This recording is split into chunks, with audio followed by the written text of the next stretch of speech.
हमें इसके साथ में छल करना चाहिए, लेकिन कैसे? गौतम ऋषि सारे दिन घर में ही घुसे रहते। हाँ, जाते गंगा स्नान करने के लिए जाते हैं, और वो तब जाते हैं जब सवेरा हो जाता है। तो फिर ऐसे जाने से फायदा ही क्या? अगर वो रात में चले जाए तो बड़ा सुंदर लगेगा। और यही बात सोच करके इंद्र जो था ये चंद्रमा के नजदीक पहुंच गया। औरतें थी, फिर भी चंद्रमा अपनी गुरु की पत्नी को भगा करके दे रहे।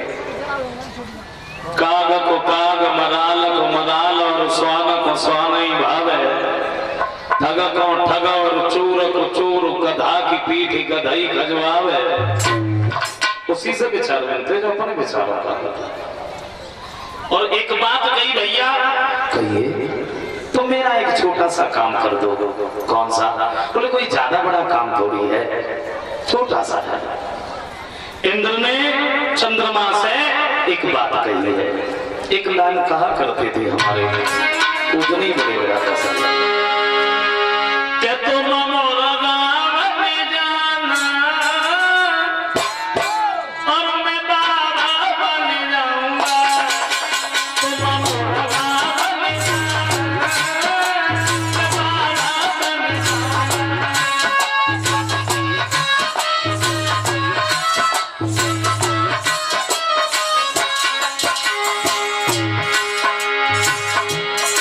जवाब दिया भैया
उठ के बैठ गए, पूछा तो बड़ी जल्दी सवेरा हो गया, चले वहां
इंद्र ने देखा है तो अहिल्या को छोड़ करके भागा और अपनी पत्नी को श्राप देकर के पत्थर की बन दिया।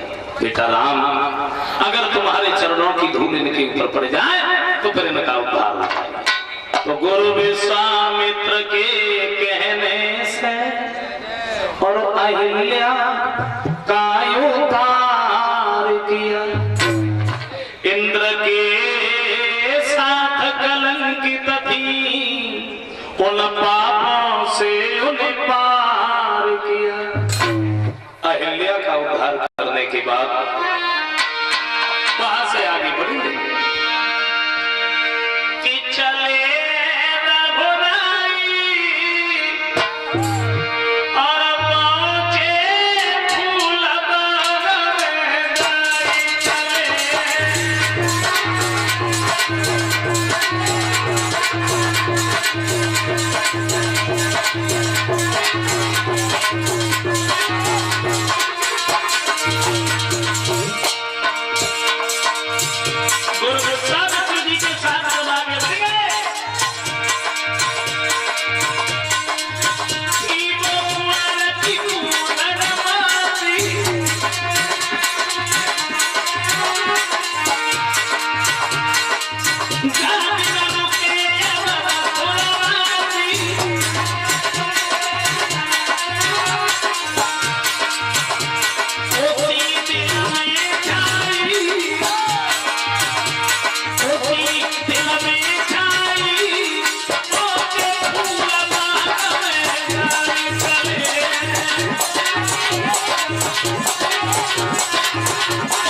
जनक के फूल बाग में जब पहुंचे हैं और दोनों भाई उसी जगह पर रुक गए। श्री राम से एक बात कही है, विश्वामित्र जी ने देखा बड़े सुंदर सुंदर वृक्ष हैं, बड़े सुंदर सुंदर पुष्प खिले हुए हैं। और कुछ देखा श्री राम ने, क्या देखा कि चौकोर चार चौखट वाला और बगिया के बीच सरोवर है।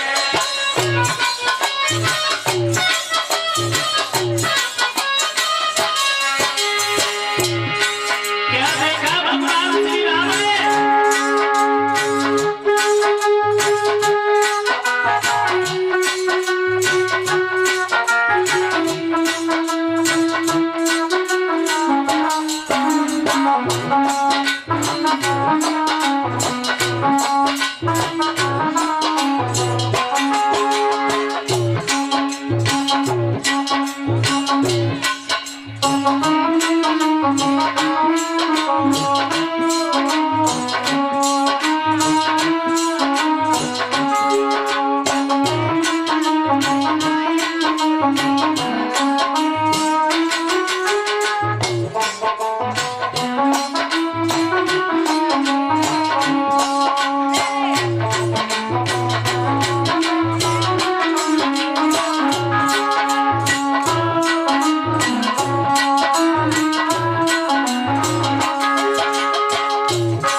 उसी सरोवर के समीप,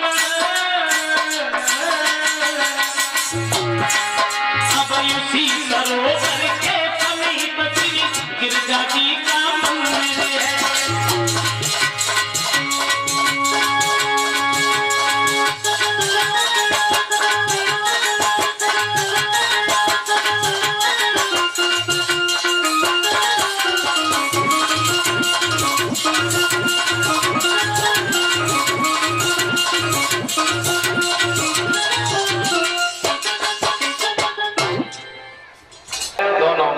जगह पर रुक बगीचे की सुंदरता देखने लगे। उधर बताया है कि सीता सहेलियों को साथ में लेके चले उसी मंदिर में पूजा करने के लिए जो बगीचे में था। लेकिन एक सहेली जब सीता जी की बिछुड़ जाती है, श्री राम के नजदीक आई है और राम की जब सुंदरता देखी तो लौट के फिर भागी। सीता को सारी बात बताई है बहन, तो राजकुमार इस बगीचे में इतने सुंदर बैठे हैं, इनकी सुंदरता की बड़ाई हम सारी जिंदगी करते रहे फिर भी कम है।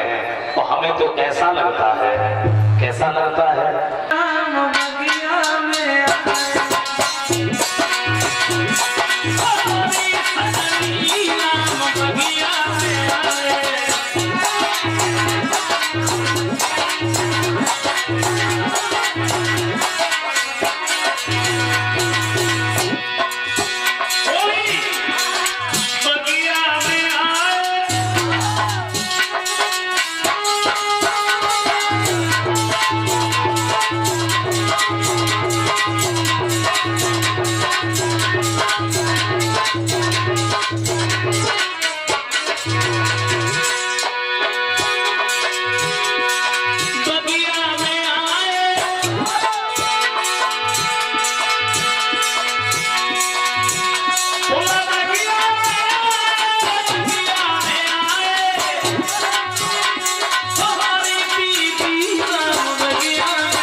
श्री राम ही मौजूद है।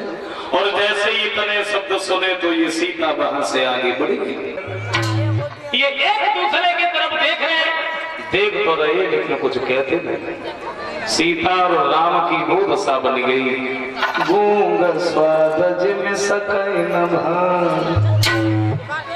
गूंगा को अगर बढ़िया से बढ़िया चीज खवाई जाए और खाने के बाद में फिर वो उसका स्वाद नहीं, दूसरे की तरफ देख तो रहे लेकिन कुछ कहते नहीं। श्री राम तो इधर गुरुजी के नजदीक चले आए, सीता मंदिर में पहुंची और इन्होंने जब पूजा की है तो भवानी मां प्रकट होती। का बेटी सीता, हम तुम्हें वरदान दे रहे हैं, धनुष उसी के हाथों से टूटेगा जिसे तुम दिल से चाहो। सीता इधर घर पर आई। महाराज जनक को जब ये मालूम हुआ कि विश्वामित्र जी आए तो बड़े आदर सम्मान के साथ मैंने बुलवा दी। श्री राम शेषावतारी लक्ष्मण गुरुजी के साथ चले उस रंगभूमि और सीता सहेलियों के साथ में चले। तो बाबा तुलसीदास जी कहते हैं, रंगभूमि में जब सिय प्रभुधारी मोहे देख सकल नर नारी। वो ये कहते हैं, सीता जी ने जब उस रंगभूमि में पैर रखा तो उन्हें देख करके स्त्री पुरुष सब मोहित हो गए। और वही बाबा तुलसीदास जी को छोड़ लगते क्या कि नारी स्वभाव और सत्य का बकई अब गुणा आठ सतायो नहीं।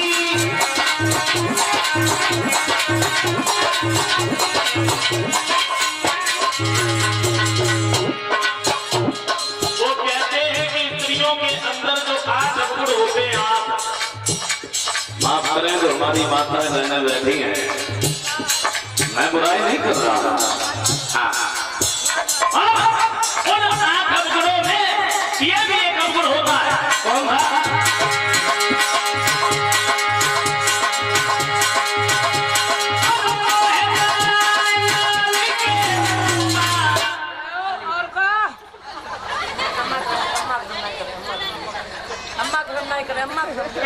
लगा रहे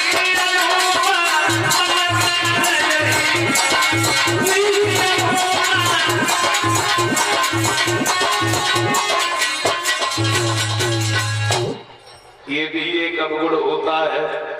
आपको पुरानी बात बताएं, पुरानी कौन सी पुरानी, लिखा ही कभी नहीं, ज्यादा नहीं। अरे नारी कछुई कल की मारी, इनमें अब घुड़वा तुहरे।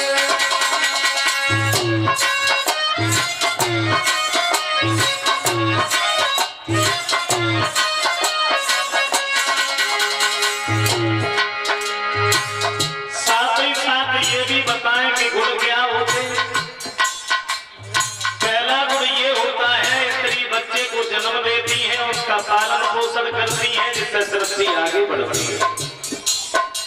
और दूसरा गुड़ ये होता है, अगर स्त्री अपने पति से सच्चा हित करती है, सच्चा प्रेम करती है, तो वो जीवित चल जाती है, पुरुष कभी नहीं लगेगा। तीसरा गुड़ ये होता है, जब कहीं शादी विवाह होती और स्त्रियां जब गीत गाती हैं तो शोभाई कुछ और होती है। इन तीन गुण के अलावा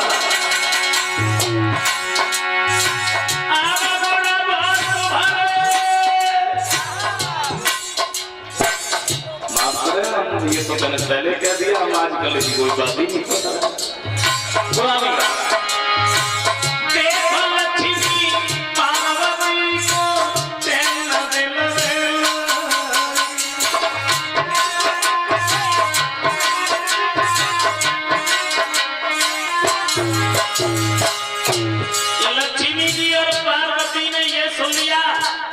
अनुसुईया तो बहुत बड़ी पतिव्रता है, तो फिर खाना पीना अच्छा नहीं लगा, लगी ना सका।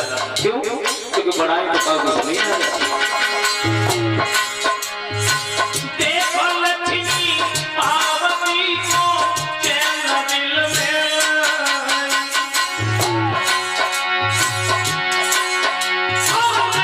परीक्षा अनुसुईया के दिल मती मथाई।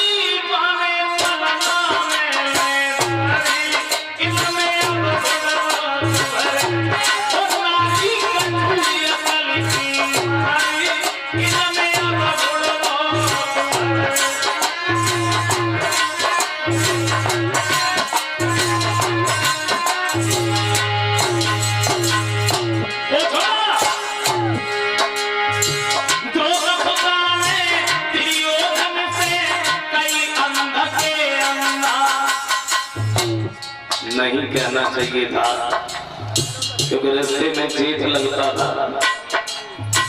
भागवत में वेद व्यास जी कहते हैं कि सूर्यताम धर्म सर्वस्वम श्रुत्वा जीवावधार्यतम आत्मनः प्रतिकूलान परेशान न समाचरे। तो ये कहते हैं किसी से ऐसे शब्द मत बोलो जो अपने आप को भी अच्छे न लगे।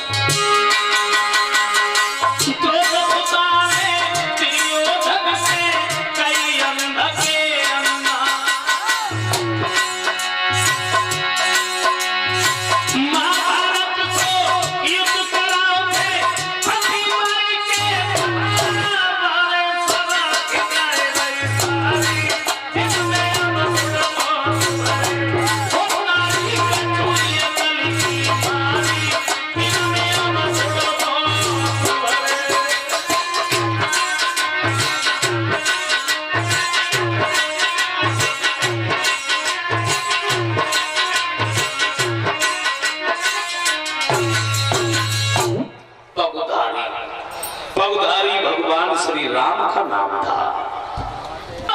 सब मोहित हो गए, लेकिन वैसे सीता जी कोई साधारण स्त्री तो थी नहीं, और मोहना भी एक प्रकार का नहीं होता है। एक होता है कामुक मोहना और एक होता है श्री राम को देख करके सब मोहित। एक ही नारा लगे उठा बन करे नकार, 10,000 राजा उस धनुष से चिपक गए, लेकिन वो धनुष नहीं उठा। शंका की बात है, 10,000 राजाओं के 20,000 हाथ हुई। वो धनुष कितनों लंबो चौड़ो हतो जो में 20,000 हाथ बनेंगे। यानी जितने भी राजा थे और सबकी गिनती थी 10,000 की, और सबको एक ही बार धनुष उठाने का एक ही बार मौका दिया गया था, दूसरी बार किसी का नंबर नहीं आया। और जब धनुष नहीं उठा, महाराज जनक ने देखा, उठ करके खड़ी हो गए, जवाब दिया सभा के लोग, अगर मैं पहले जानता दुनिया में कोई योद्धा नहीं है, दुनिया में कोई छत्री नहीं है, तो मैं धनुष तोड़ने का प्रण नहीं करता।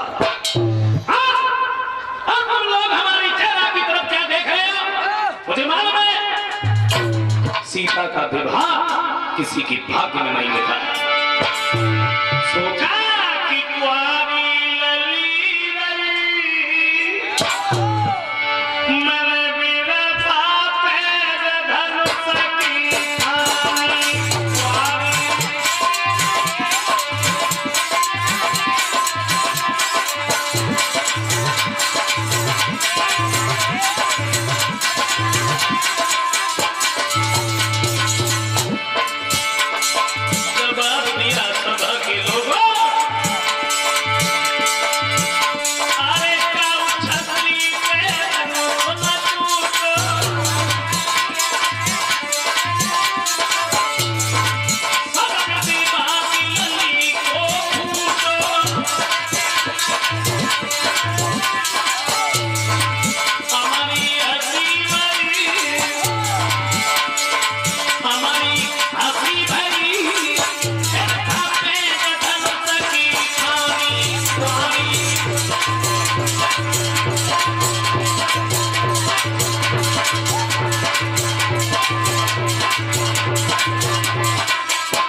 सबकी नजर नीचे थी, लेकिन लखन पर खामोश नहीं बैठा गया। लक्ष्मण उठ के खड़े हो गए। जवाब दिया, क्या करो जनक?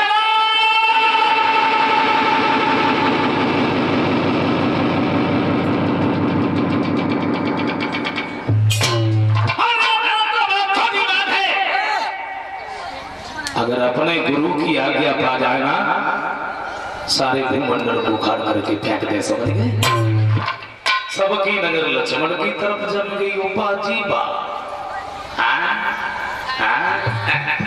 जरा सा कोई इतनी बड़ी बात। विश्वामित्र जी कहने लगे, लखन खामोश बैठो, वो तुम्हारी पता नहीं क्या आदत है, तुम तो बीच में ही बोलने लगते हो। नहीं बोलो, ये काम तुम्हारा नहीं है, बैठो। बैठिए। राम से कहा, बेटा राम, अब तुम उठो, तुम जनक की संताप को दूर करो। श्री राम जैसे ही उठ करके चले, बड़े बड़े योद्धाओं ने देखा तो हंसने लगे। अब चली चिड़िया पार उठाने को। सीता ने जब देखा तो देवी देवताओं को मनाने लगी है। भोले बाबा से विनती की है, फिर पार्वती से विनती की है, फिर उस धनुष से विनती की है, तुम इतने हल्के हो जाओ तो प्रभु राम तुम्हें बड़े आसानी से उठा सके। श्री राम कब तक सामने पहुंच गए। श्री राम ने धनुष को एक ही हाथ से उठा लिया, और उठाते तो सबने देखा, लेकिन तेरी पता नहीं कब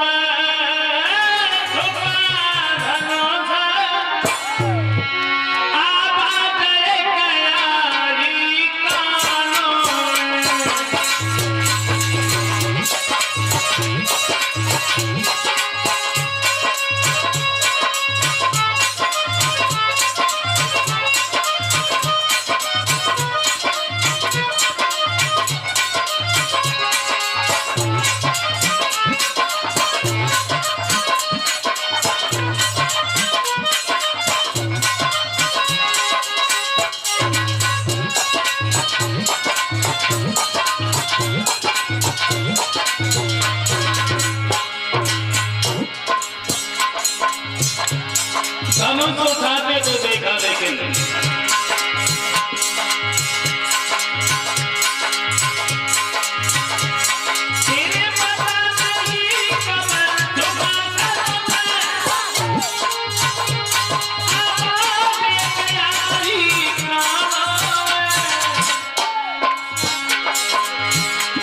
और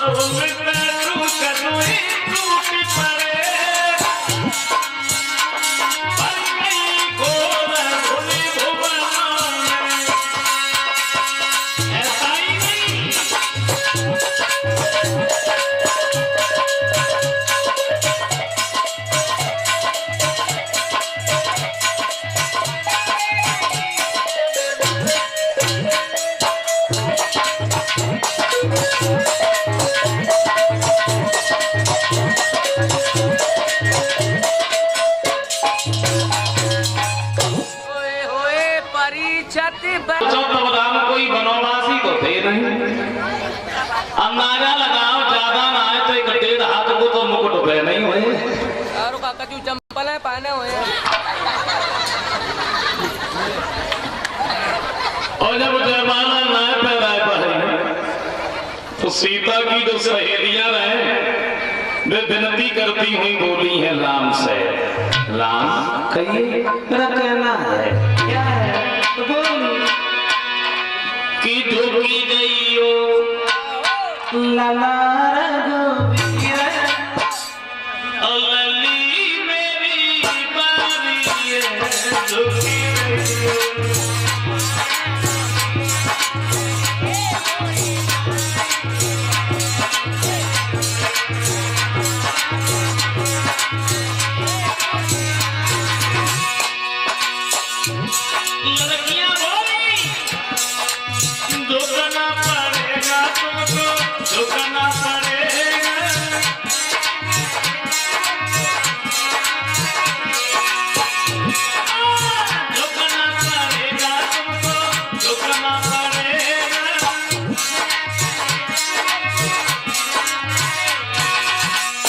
झुकी गईयो लला रघुवीर लली मेरी बारी झुकी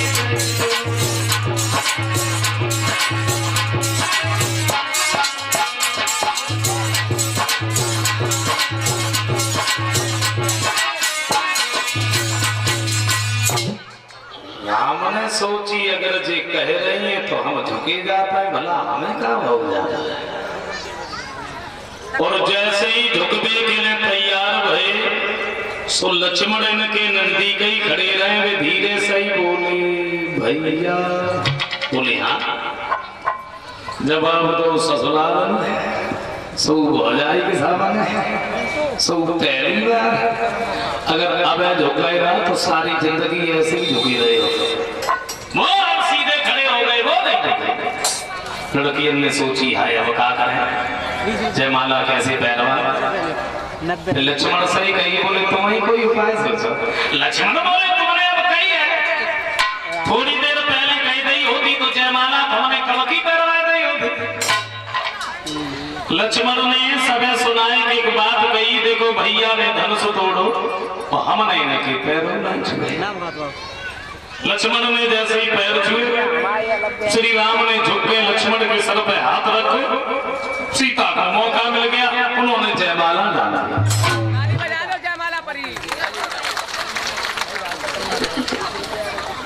और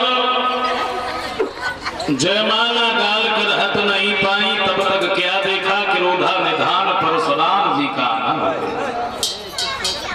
ये उससे पहले बारात वालों को भोजन करवाया गया तो राम ने लक्ष्मण से एक बात कही भैया हाँ तुम्हें पता ना कौन सी आदत है चाहे तुमसे कोई बोले या ना बोले तुम पीछे भी बोल उठाओ। यहाँ ससुराल है जनकपुर की जो लड़कियां है जीवनार गाने लगी गाली अब माफ करें आजकल जैसी ना है। अब तो कथा भागवत में कह दो कीर्तन बोलो तो भी नीचे को झुकैया मान लेती और दशा देखी हो जब कहो कि तेल ताई हो फिर देखा ऐसे कूद कूद के गाती है मतलब जय सोचती राती नंबर पहलो ही रहे वो भगवान ने जाने जाने कौन से वेद में से गाड़ी निकलती समझ में एक बात होना आते हैं ना कि गीत जे लिखा तो जाने को है जाने कहां से शब्द ढूंढ ढूंढ के लाए जा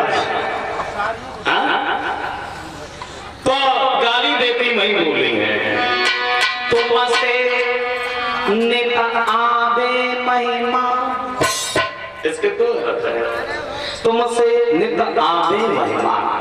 एक तो ये कह रही है तुम्हारे जैसे मेहमान हमारे घर पर आते रहे तो कहना ही क्या है और एक ये कह रही है तुम्हारे जैसे सभी तो संजाल पता ना कितने आता है। तुमसे नित आवे महिमा